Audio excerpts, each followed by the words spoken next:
রাসূলুল্লাহ সাল্লাল্লাহু আলাইহি ওয়াসাল্লাম নিষেধ করেছেন কবরকে পাকা করতে, কবরকে বাঁধতে নিষেধ করেছেন। ওয়া ইউকআদা আলাইহি, কবরের পাশে অবস্থান করতে, বসে থাকতেও নিষেধ করেছেন। কবরের ওপরে বা কবর পাশে বসে থাকবেন, মুজাবির হয়ে, মুজাবির বলে ওদেরকে, যে মস্তানগুলি বসে থাকে ওদেরকে নিষেধ করেছেন। ওয়া ইউবনা আলাইহি, এবং তারপর বিল্ডিং বানাতেও নিষেধ করেছেন, পাকা করাও নিষেধ করলে। তাহলে তিনটি নিষেধ আসলো। একটা হচ্ছে কবরকে চুনকাম করা, যেটা বলা হয় জাসসাসাত, হচ্ছে চুনকাম করা, তাহলে পাকা করা নিষেধ করা হইল।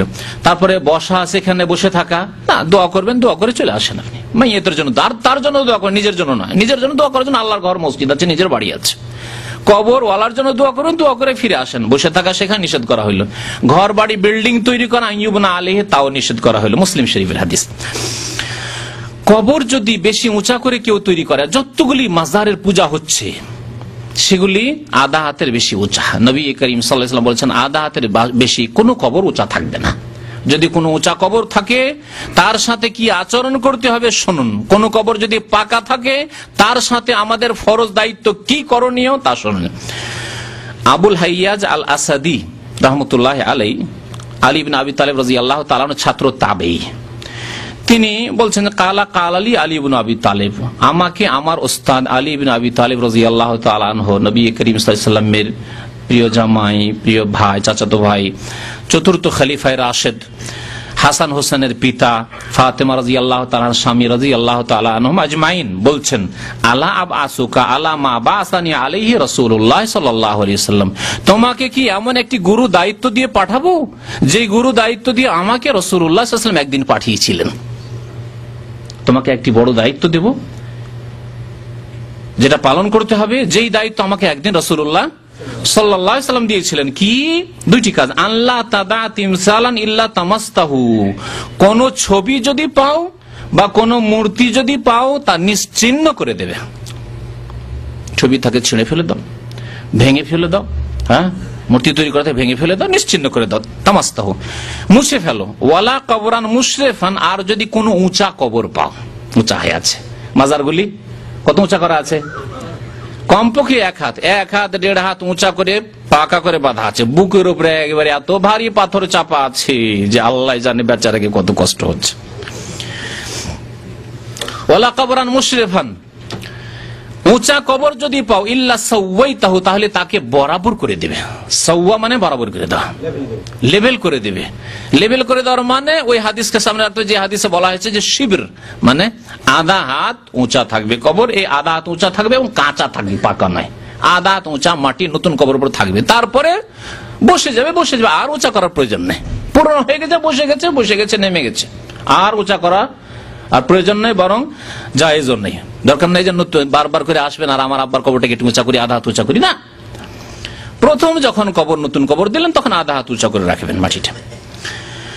মুসনাদ আহমদের হাদিস আর সহিহ মুসলিমের হাদিস। বলুন রাসূলুল্লাহ সাল্লাল্লাহু আলাইহি ওয়াসাল্লামের আদেশ কি, উপদেশ কি কবর সম্পর্কে? আলী রাদিয়াল্লাহু তাআলা আনহুর উপদেশ কি কবর সম্পর্কে? উঁচা কবর দেখলে, পাকা কবর দেখলে ভেঙে ফেলে দিয়ে বরাবর করে দাও, সমতল করে দাও, সমতল করে দাও।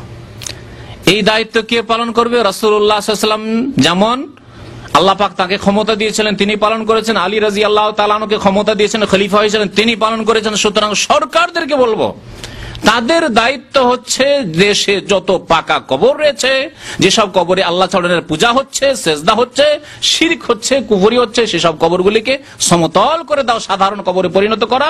আর যাতে চিনতেও না পারে যে কোথায় কার কবর আছে। যেমন অন্য অন্য লোকের বাবা মায়ের কবর আছে, আত্মীয় স্বজনের কবর আছে, কবরস্থান আছে, এটিও কবরস্থান, এইরকম কবরস্থান হবে যাতে শিরকের রাস্তা আবার 25-50 বছর পরে আবার বিদাতি সরকার আসলো, শিরক কুফরির বাজার আবার গরম করে দিল, এমনটা না হয়, যাতে চিনতে না পারে যে কোথায় কার কবর আছে। চেনা জরুরি নয় যে কার কোথায় কবর আছে। তারপরে মহিলাদের জিয়ারত কবরের হারাম, লানত করেছেন রাসূলুল্লাহ সাল্লাল্লাহু আলাইহি ওয়াসাল্লাম। আর এই মাজারগুলিতে সংখ্যা যদি গণে দেখেন পুরুষের চাইতে মহিলাদের সংখ্যা বেশি হবে। আমি তেনা বাঁধা পীর যে দেখলাম নিজামুদ্দিন আউলিয়ার কবর কথা বলছি, সেখানে গেলাম দেখতে তামাশা। সেখানে তবলিগি হেড সেন্টারও আছে দিল্লিতে, আর পাশে একবারে পাশাপাশি ওখানেই নিজামুদ্দিন আউলিয়ার কবর, ওখানে পূজা হচ্ছে। তো মহিলাদের সংখ্যা সবচেয়ে বেশি যারা তেনা নেকড়া বাঁধছে জালিতে, অবস্থা। আর তার মধ্যে আবার যদি দেখা যায় যে হিন্দু আর শিখ, দেখেও চেনা যাচ্ছে এগুলি হিন্দু শিখ, কি বলছো ওটাকে সিঁদুর লাগিয়ে আছে, অথবা শিখদের দেখলে বোঝা যাচ্ছে যে দাড়ি মোজ দেখে বোঝা যাচ্ছে শিখদের সংখ্যা আর হিন্দুদের সংখ্যা মুসলিম চাইতে কম না, কারণ ধর্ম একই। লাকুম দিনুকুম ওয়ালিয়া দিন নাই, কুল্লু দিন সাওয়া সাওয়া। বুঝতে পেরেছেন? আল্লাহ তো করেছেন লাকুম দিনুকুম ওয়ালিয়া, তোমাদের দিন তোমরা করো, আমরা আমাদের দিন। ওটাও না, বলছে যে এই কবর মাজার পূজার ধর্ম একবারে সাওয়া সাওয়া, কোনো অসুবিধা নেই। দুর্গার পূজা আর দরগার পূজা, আমরা দরগায় আসো না, আমাদের কাছে তোমরা আসো, তোমাদের কাছে আমরা যাব। এই হলো কবর মাজার পূজারীদের অবস্থা। আমার চোখে দেখা গল্প করছি আপনার সামনে। নবী সাল্লাল্লাহু আলাইহি ওয়াসাল্লাম কি বলেছেন? ইবনে আব্বাস রাদিয়াল্লাহু তাআলা আনহুমা বর্ণনা করেছেন, লানা রাসূলুল্লাহ সাল্লাল্লাহু আলাইহি ওয়াসাল্লাম, আল্লাহ রাসূল সাল্লাল্লাহু আলাইহি ওয়াসাল্লাম লানত করেছেন, মানে অভিশাপ দিয়েছেন, আল্লাহর রহমত থেকে বঞ্চিত হোক ওই মহিলারা, যায়রাতিল কবুর, যেসব মহিলারা কবর জিয়ারত করতে যায়, ওয়াল মুত্তাখিযিনা আলাইহাল মাসাজিদা, আর যারা কবরের উপর মসজিদ তৈরি করে তাদের উপর লানত হোক। 2 3 নম্বর হচ্ছে ওয়াসুরজা, আর যারা কবরে বাতি জ্বালায়, আগরবাতি মোমবাতি জ্বালায়, আলোকিত করে, ওই শবে বরাতের দিন কবরস্থানকে আলোকিত করে দেয়, তাদের উপর রাসূলুল্লাহ সাল্লাল্লাহু আলাইহি ওয়াসাল্লামের লানত রয়েছে। দেখলেন কবর সম্পর্কে রাসূলুল্লাহ সাল্লাল্লাহু আলাইহি ওয়াসাল্লামের তালিম, রাসূলুল্লাহ সাল্লাল্লাহু আলাইহি ওয়াসাল্লামের আদর্শ শিক্ষা। কবর জিয়ারত মহিলাদের জন্য চলবে না, বরং লানত হবে, নেকি তো হবে না, লানত হইতে থাকবে, আল্লাহর রহমত থেকে বঞ্চিত হবে। যারা মসজিদ বানায় বা সিজদার স্থানে পরিণত করে তাদের উপর লানত হচ্ছে, তা তো এর আগে অনেক হাদিস শুনলেন।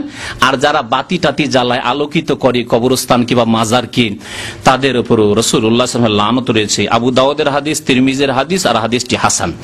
শেষ একটি হাদিস দিয়ে শেষ করছি।